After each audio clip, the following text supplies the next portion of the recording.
Alors aujourd'hui, on va voir le cas d'un système isolé thermiquement. En fait, ça concerne la partie de la thermodynamique de terminal général.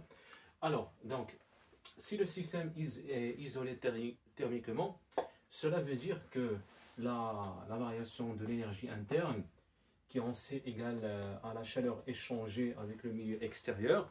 Donc, on a supposé bien sûr ici que notre système il est incompressible, donc égal à zéro.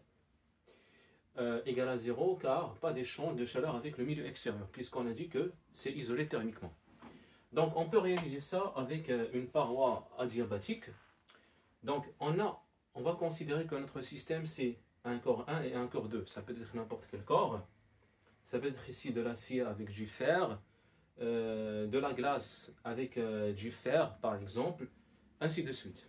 Donc ici, puisqu'on a la chaleur Q est égale à 0, ça veut dire que Q1, la chaleur de ce corps-là, plus la chaleur de ce corps-là, égale à 0. Mais n'empêche que cette chaleur-là de ce corps, elle est différente de 0. D'accord? La même chose que celle-ci. Donc on va appliquer la formule qui dit que Q, c'est mc delta T, c'est-à-dire que ça sera M1, c'est la masse de 1, fois la capacité calorifique massique du corps 1, multiplié par la variation de la température.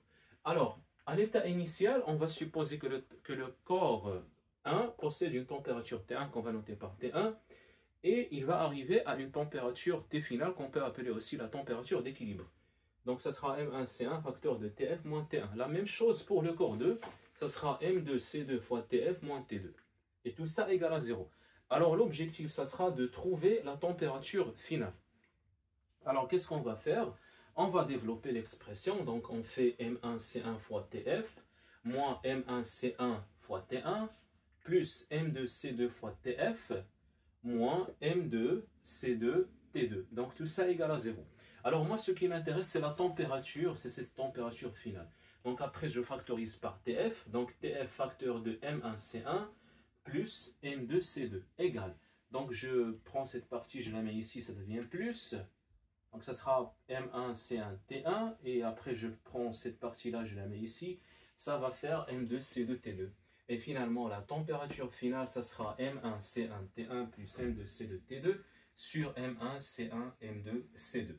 Donc on peut aussi noter ça par la température à l'équilibre, c'est-à-dire c'est aussi la température finale. Donc on peut dire aussi que c'est M1, donc bien sûr c'est la même expression sur M1, C1 plus M2, C2. Alors, si par hasard, on n'utilise pas les capacités calorifiques massiques, eh bien, si on utilise le grand C, parce qu'il y a aussi le grand C, on peut dire aussi que T à l'équilibre égale à C1, T1 plus M2, plus C2, T2 sur C1 plus C2.